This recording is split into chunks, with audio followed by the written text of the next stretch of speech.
Today on Rappler.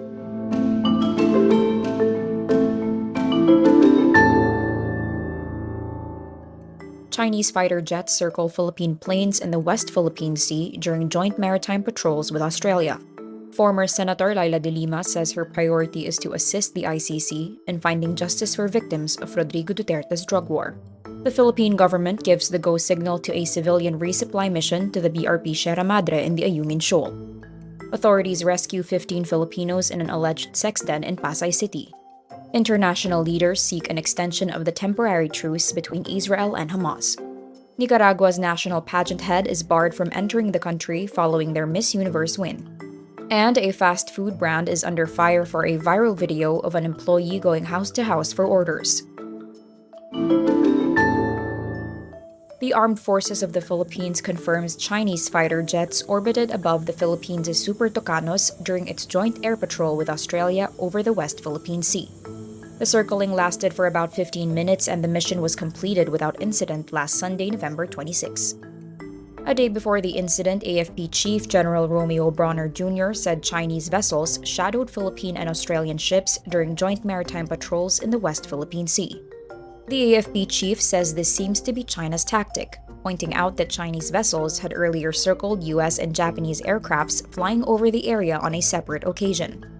China's Global Times earlier said its military was on high alert over foreign provocations, including the Philippines' enlisting of countries outside the region to jointly patrol the South China Sea. But Bronner notes the Philippines' joint patrols with allies are legitimate operations as the nation exercises its right to patrol its exclusive economic zone. Former Senator Laila de Lima says her priority is still fighting for justice for drug war victims, despite that being the cause of her almost 7 years in detention. In an exclusive Rappler interview, de Lima says she intends to pursue this simultaneously as she runs after former President Rodrigo Duterte for sending her to jail. There's some plan now to consider full cooperation, allowing the ICC probers to come in. If that happens, then I can first focus on that before pursuing my own case against Mr. Duterte. As Commission on Human Rights chairperson in 2009, de Lima led the investigation into the killings allegedly carried out by Duterte's Davao Death Squad.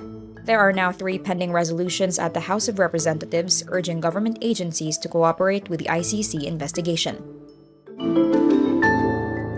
The Philippine government gives the go signal for civic groups to launch a resupply mission to Ayungin Shoal in the West Philippine Sea, a flashpoint in tensions between Manila and Beijing.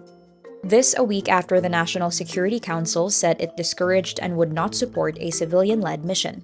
In a release on Monday, November 27, the Atin Ito coalition says officials from the National Task Force for the West Philippine Sea agreed to the planned civilian resupply mission following a meeting with the NTF-WPS officials on Friday, November 24. The group had initially planned a December 5 mission that would include over 40 vessels of fisherfolk, civil society, artists, youth, religious, and church groups. Philippine Coast Guard vessels are expected to escort the civilian convoy. The coalition has yet to release details of its mission. Law enforcers rescue 15 Filipino women and arrest 3 Chinese during a midnight raid on a suspected sex den in Pasay City on Saturday, November 25. Dozens of agents raid 8 units in 3 towers of shore residences at the popular Mall of Asia area during a joint entrapment operation. Presidential Anti-Organized Crime Commission Undersecretary Gilbert Cruz says they launched the rescue operation after receiving reports of around 48 Filipino women engaged in the sex trade at the condominium complex. The complex management allows unit owners to rent out their properties. Authorities find multiple units allegedly assigned for sex activities empty, but with lingerie, packs of condoms, lubricants, and contraceptive pills.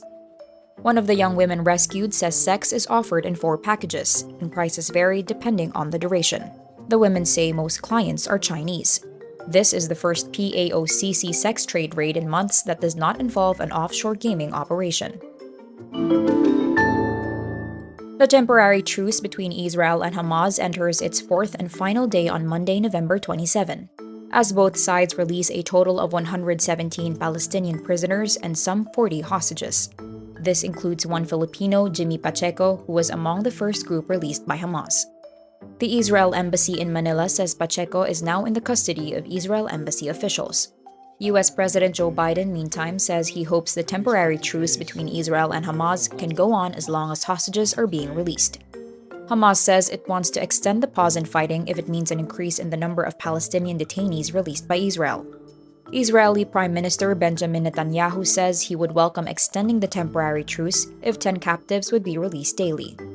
As of Thursday, November 23, Gaza's health ministry says around 14,800 Palestinians have been killed in the war, while Israel says 1,200 people were killed.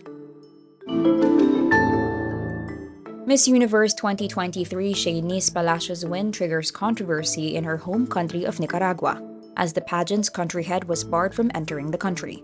Nicaraguan newspaper La Prensa says authorities barred national pageant director Karen Celeberti and her daughter from entering the country on Thursday, November 23. They were placed on a flight back to Mexico after having arrived at the airport in Managua. Nicaraguan writer Gioconda Belli, exiled for her criticism of current President Daniel Ortega, claims Celeberti was barred by Ortega's wife, Vice President Rosario Murillo. Opposition media also say Celeberti's Managua home had been searched and her husband briefly detained. The Nicaraguan government has yet to make a statement on the actions against Celeberti. Nicaraguans view Palacios' Miss Universe win as a jab at the current administration, with photos of Palacios attending anti-government protests in 2018 going viral. Palacios is the first representative from Nicaragua to win the Miss Universe title. Fast food chain Chowking is under fire after one of its staff went viral for roaming around a subdivision in Davao City taking orders. In a TikTok video posted by user @CabralMaria_, a Chowking server shares how she was required to go out of the restaurant to take orders so she could meet the quota of the branch. Sa service crew is kailangan na mo mangitag pamaagi na mudako ang among sales po ma'am. Mag-jeep na lang ko ma'am, gamit na akong parta. Chowking posts a statement on Sunday, November 26, saying it asked the store involved to, quote, put the activity on hold while the guidelines are undergoing review. Social media users in response say it should not have been allowed in the first place, as it is outside a worker's job description. Others note that the practice isn't new, as they've seen workers from other fast food chains doing the same task. And that's today's wrap. I'm Nino Liu. Thank you for watching. Click the link below for the full story. Follow us on Rappler's YouTube, Facebook, X, Instagram, and TikTok.